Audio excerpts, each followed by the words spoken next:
Hello commerce graduates, welcome welcome welcome back to the channel guys. So आज हम management की series में कुछ नेक्स्ट टॉपिक्स के साथ कवर करने वाले हैं, ठीक है। और जिन भी यूनिवर्सिटीज़ में ये टॉपिक है, क्योंकि बेसिक बेसिक जो टॉपिक्स हैं वो मोस्टली सारी यूनिवर्सिटीज़ में है जो हमने कवर करे हैं।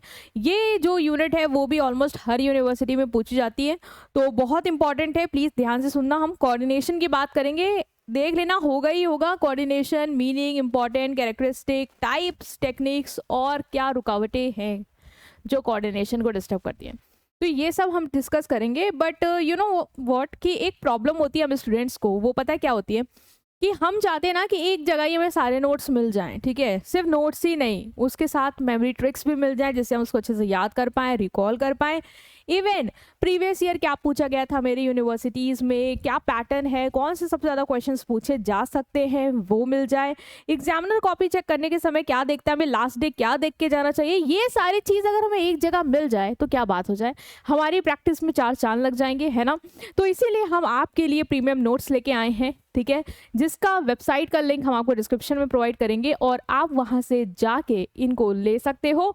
तो चलो स्टार्ट कर देते हैं अपने चैप्टर के साथ, पहले टॉपिक के साथ, that is meaning of coordination. Coordination क्या होता है? देखो, बहुत ही आसान भाषा में अगर मैं तुम्हें समझाऊं, जब तुम लोग डांस करते हो तो क्या करते हो, हम कोऑर्डिनेट करते हैं, स्टेप्स कोऑर्डिनेट करते हैं। मतलब हम कोशिश करते हैं जैसा स्टेप मैं कर रहा हूँ वैसा स्टेप मेरे सारे दोस्त करें, है ना। हमारा हाथ का मूवमेंट एक साथ जाना चाहिए। अगर मैं ऐसे करके ले जा रहा हूँ तो वो भी ऐसे ही करके लेके जाए, है ना। और जो हम कभी देखते हैं कि जैसे आरती होती, गंगा आरती हो, कोऑर्डिनेशन नहीं होता, बोलते कोऑर्डिनेशन नहीं है, आप वो अलग जा रहे हैं, वो अलग जा रहे हैं। इसका मतलब मैनेजमेंट में कोऑर्डिनेशन क्या है? सिंपल है यार, बिजनेस में बहुत सारे लोग हैं, बहुत सारे डिपार्टमेंट हैं। जब ये सारे लोग एक साथ मिलके काम करें, एक ही सिंक में काम करें ताकि ऑर्गेनाइजेशन का गोल अचीव हो पाए, उसे ही बोलते हैं coordination. So coordination means bringing together the efforts of different people, अलग अलग लोगों का, अलग अलग डिपार्टमेंट के लोगों का, जब हम जो एफर्ट्स कर रहे हैं वो लोग एक साथ लाते हैं, उसको एक साथ लाते हैं जिससे वो एक पीसफुली, एक हार्मनी में वर्क करे और ऑर्गेनाइजेशन के गोल को अचीव करने में हेल्प करे। बेटा कोई भी गोल हो, हमें लेट सपोज 10% सेल इंक्रीज करनी है। अब तुम बोलोगे यार 10% सेल इंक्रीज करनी है मैम, तो सारा हेडेक डालो ना सेल्स वालों पे। कैसे डाल दे सेल्स वालों पे?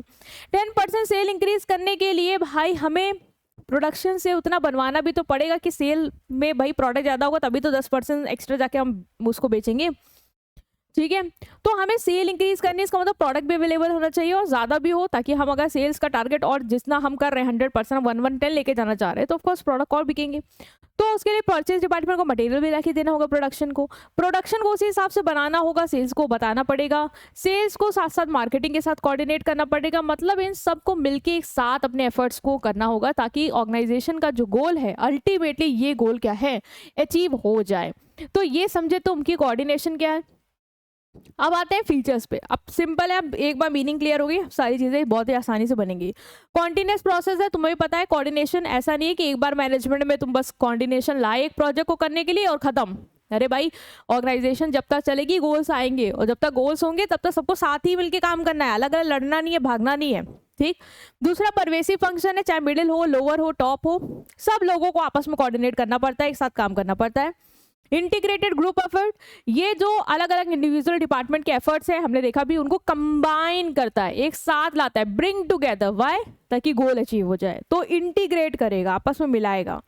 Ensure unity of action, coordination ensure करता है कि सारे एम्प्लॉयज एक ही डायरेक्शन में काम करें बिना किसी लड़ाई के। हम सबको 10% सेल इंक्रीज करने का टारगेट अचीव करना, प्रोडक्शन भी उसी हिसाब से लगन से काम करे, परचेज डिपार्टमेंट उसी हिसाब से मटेरियल खरीद के दे, मार्केटिंग भी उसी हिसाब से मार्केटिंग करे, सेल्स वाला अपनी जान झोंक दे, फाइनेंस वाला भी उसी हिसाब से पैसा अप्रूवल करके दे, क्योंकि गोल सबको वही अचीव करना। ये नहीं कि फाइनेंस बोल रहा मैं तो पैसे ही नहीं दूंगा, जाओ जहां से लाना है लाओ और अपना बनाओ और बेचो, ऐसे थोड़ी ना होता यार, सबको साथ में काम करना पड़ेगा। यूनिटी चाहिए एक्शन में। गोल ओरिएंटेड, कोऑर्डिनेशन से क्या होता है, ऑर्गेनाइजेशन के अल्टीमेटली हम एफर्ट्स के साथ में सिंक करें ताकि गोल अचीव हो पाए आसानी से, कम कॉस्ट पे। रिस्पॉन्सिबिलिटी और एवरी मैनेजर, सारे मैनेजर की रिस्पॉन्सिबिलिटी है कि जो भी एम्प्लॉयज उनके अंदर काम कर रहे हैं उन सबको एक साथ काम करवाना, एक साथ उनके एफर्ट्स को इंटीग्रेट करना ताकि गोल जो है बिना किसी दिक्कत के अचीव हो जाए। क्लियर है? तो हमने अभी देख लिया तुम्हारा नेचर।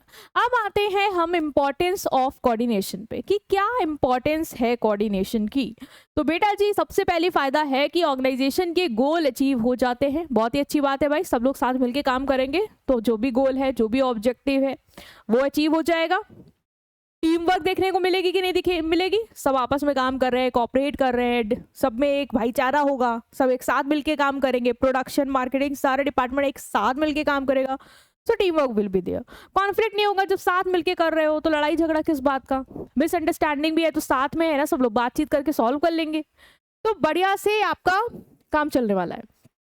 रिसोर्स का अच्छा यूटिलाइजेशन होगा, ऐसा नहीं है कि सब अलग अलग भाग रहे हैं, रिसोर्स की कोई बर्बादी कर रहा है, सब एक साथ काम कर रहे हैं, सबको पता है कौन किस चीज़ के लिए रिस्पॉन्सिबल है। आपस में कोऑर्डिनेट करना, लाइक सेल्स ने बताया कि मार्केट में डिमांड ज़्यादा है, उसी हिसाब से प्रोडक्शन ने बनाया, ऐसा नहीं कि प्रोडक्शन ने अंधी मारी और अपने हिसाब से ज़्यादा बना दिया और कल को बिका नहीं तो मटेरियल वेस्ट हो गया। नहीं भाई, सब कोऑर्डिनेट करके, सिंक करके, बातचीत करके ही काम कर रहे हैं, तो रिसोर्स का भी बढ़िया फायदा होने वाला है।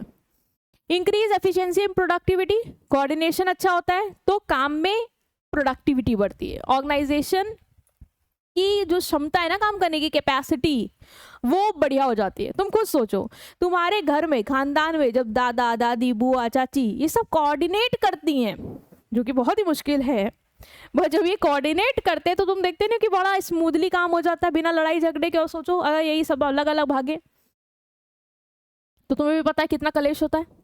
समझ रहे हो तुम कितना कोऑर्डिनेशन जरूरत है। तो प्रोडक्टिविटी, अब तुम्हारे वहाँ प्रोडक्टिव बढ़ गई तो क्या ऑर्गेनाइजेशन की बनेगी? बेटर कम्युनिकेशन, आपस में हम कोऑर्डिनेट कर रहे हैं, इन्फॉर्मेशन को एक्सचेंज कर रहे हैं, कोई लड़ाई झगड़ा तो है नहीं। हेल्प इन अडॉप्टिंग चेंज, कोई भी ऑर्गेनाइजेशन को चेंज लाना है तो आराम से ला सकती है, क्योंकि सारे डिपार्टमेंट एक साथ मिलके, सब लोग एक साथ मिलके ऑर्गेनाइजेशन के लिए काम कर रहे हैं। और जब एक साथ मिलके काम कर रहे हैं, कोई लड़ाई झगड़ा नहीं है, कोई मिसअंडरस्टैंडिंग नहीं है, तो अगर कोई चेंज भी आएगा तो they will listen, they will actively participate in this and they will accept the changes, so that's also the benefit point of coordination. okay, next आते हैं coordination कितने टाइप्स के होते हैं। coordination बेटा दो तरीके के होंगे, एक है तुम्हारा इंटरनल और एक है तुम्हारा एक्सटर्नल। इंटरनल कोऑर्डिनेशन मतलब जब अंदर के लोगों में कोऑर्डिनेशन हो, ठीक है। तो इंटरनल कोऑर्डिनेशन मतलब coordination among different department, team, employees within the organization. Organization के अंदर जो भी डिपार्टमेंट्स हैं, जो भी लोग हैं, वो आपस में जब कोऑर्डिनेट करें तो वो होता है इंटरनल कोऑर्डिनेशन। ये तो हमें पता ही है, प्रोडक्शन, मार्केटिंग, फाइनेंस आपस में मिलकर काम करें। एक्सटर्नल कोऑर्डिनेशन क्या है? एक्सटर्नल कोऑर्डिनेशन मतलब बाहर कोऑर्डिनेशन। किसका बाहर? क्या बाहर आपस में लोग कर रहे हैं, उससे हमें क्या मतलब? हमारी ऑर्गेनाइजेशन के बाहर के लोगों के साथ कोऑर्डिनेशन है ना। जैसे मेरी बिजनेस ये है, अब बिजनेस के बाहर सड़क में लोग आपस में मिलजुल के काम करें, उससे हमें क्या फायदा। लेकिन जब मैं इनके साथ मिलके कोऑर्डिनेट करूं तो हम इसे डालेंगे एक्सटर्नल में। क्लियर है? External coordination mean coordination between organisation and external parties, जैसे customer, supplier, government, investor, society, जिनके साथ मेरा कनेक्शन है, उनके साथ जब हमारा कोऑर्डिनेशन बैठे, हम एक साथ काम करें। जैसे सप्लायर्स और मेरा कोऑर्डिनेशन है, तालमेल बढ़िया है, तो भाई सप्लायर मेरे को सप्लाई टाइम पे देगा, कस्टमर मेरे से प्रोडक्ट सब खरीदेगा, गवर्नमेंट मेरे लिए मतलब ऑफ कोर्स मैं उसको टैक्स टाइम पे दूंगी तो मेरे लिए फाइन पेनल्टीज नहीं लगाएगा। हम आपस में कोऑर्डिनेट करेंगे तो हमारे गोल अच्छे से अचीव हो जाएंगे, स्मूथली काम चलेगा, कोई टेंशन नहीं होगी। सो एक्सटर्नल मतलब ऑर्गेनाइजेशन का बाहर की पार्टीज के साथ जो भी तालमेल है वो, ठीक है। ओके, नेक्स्ट आते हैं टेक्निक ऑफ कोऑर्डिनेशन। कोऑर्डिनेशन हम कैसे लाएं मैम? चलिए, कोऑर्डिनेशन के हमने देखा फायदे हैं, बहुत अच्छी बात है, लेकिन कोऑर्डिनेशन आएगा कैसे? लोग आपस में कोऑर्डिनेट कैसे करेंगे ये बता दो। सबसे पहले प्लानिंग का रोल है बेटा। प्लानिंग ही ऐसी बनाओ कि सारे डिपार्टमेंट को आपस में जोड़ दो ऑर्गेनाइजेशन के गोल को अचीव करने के लिए। हमने जब प्लान बनाया, हमने बता दिया कि प्रोडक्शन वही बनाएगा जो उसको सेल्स बताएगा, सेल्स रिसर्च करेगा, प्रोडक्शन को बताएगा, प्रोडक्शन उस हिसाब से बनाएगा, प्रोडक्शन को जो मटेरियल चाहिए होगा जितना प्रोड्यूस करना है as per the sales insight वो परचेज को बताएगा, ठीक है। परचेज वो मटेरियल लाके इनको देगा। तो हमने क्या किया, आपस में सबको जोड़ा। जब हमने आपस में सबको जोड़ा तो कोऑर्डिनेशन हो गया। तो प्लानिंग ही इतनी अच्छी बनाओ कि आपस में सब लोग मिलके काम करें। दूसरा है कम्युनिकेशन अच्छा होना चाहिए। जब आपस में लोग क्लियरली, टाइमली इंफॉर्मेशन एक्सचेंज करेंगे ना तो मिसअंडरस्टैंडिंग नहीं होगी, और मिसअंडरस्टैंडिंग नहीं होगी तो लोग मिलके काम करेंगे। लीडरशिप, लीडर ऐसा होना चाहिए जो सारे एम्प्लॉयज को एक साथ लाए और उन सबको मिलजुल के आपस में काम करवाए। क्लियर अथॉरिटी एंड रिस्पॉन्सिबिलिटी, जो अथॉरिटी रिस्पॉन्सिबिलिटी है ना उसको क्लियरली असाइन कर दीजिए, सबको पता हो कौन किसका बॉस है, कौन किसके अंडर काम करता है, जिससे सब लोग आपस में बिना किसी लड़ाई के, कॉन्फ्लिक्ट के, मिसअंडरस्टैंडिंग से आपस में कोऑर्डिनेट करे, जिसको जिससे ऑर्डर लेना उससे ऑर्डर ले, उसके बिहाफ पे अपना काम करे। सो ये सारी चीज़ें। मीटिंग एंड कमिटीज़, मीटिंग जो है वो रेगुलर होनी चाहिए, ठीक है, जिससे क्या होगा, जब लोग आपस में मिलेंगे, बैठेंगे, डिस्कशन होगा, तो कोई भी मिसकंसेप्शन हुआ होगा या फिर मिसअंडरस्टैंडिंग हुई होगी तो बैठ के आपस में सुलझाव हो जाएगा और फिर ऑब्वियस है लोग आपस में कोऑर्डिनेट करेंगे।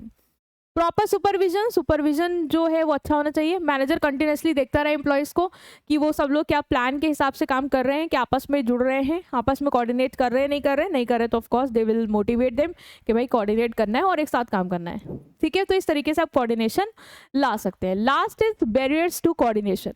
कोऑर्डिनेशन को कौन कौन सी ऐसी चीज़ है जो डिस्टर्ब कर देती है पूरी तरीके से।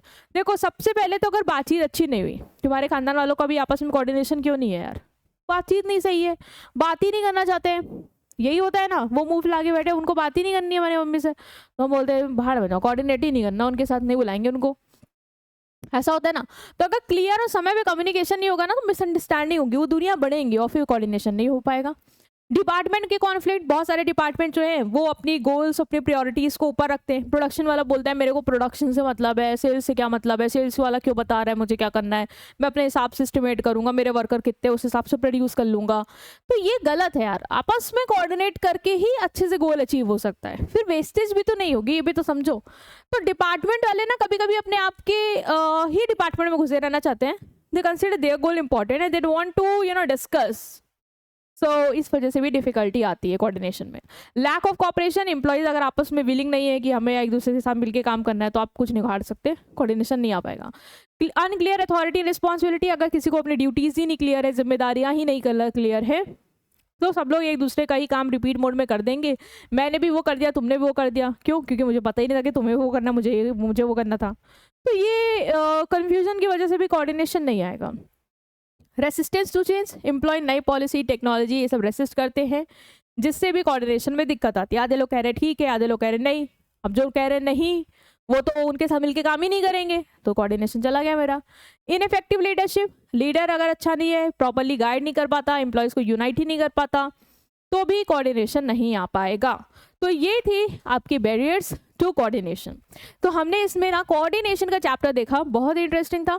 अब कुछ छोटे छोटे टॉपिक्स हैं जो स्पेसिफिक यूनिवर्सिटी के वाइज होने वाले हैं, अपने यूनिवर्सिटी में वो टॉपिक है, तो आने वाली प्लेलिस्ट में तुम उसको ढूंढ के करोगे। बाकी मैंने तुम्हें स्टार्टिंग में ही बताया था कि मैं यूनिवर्सिटी वाइज प्लेलिस्ट क्रिएट करने वाली हूँ इस बार, तो तुम्हें अपनी यूनिवर्सिटी के सारे टॉपिक मिल जाएंगे, वो हर एक सारा मैंने ले रखा है। तुम्हें बस ये करना है कि चैनल तुम्हें सब्सक्राइब कर देना है, वीडियो को लाइक कर देना है और प्यारे प्यारे कमेंट्स कर देना है, ठीक है। मिलते हैं तुमसे नेक्स्ट वीडियो में। बाकी लिंक है डिस्क्रिप्शन में प्रीमियम नोट्स का, उसको ज़रूर चेकआउट कर लेना, तुम्हारी काफ़ी हेल्प होने वाली है, ठीक है students. See you in next video.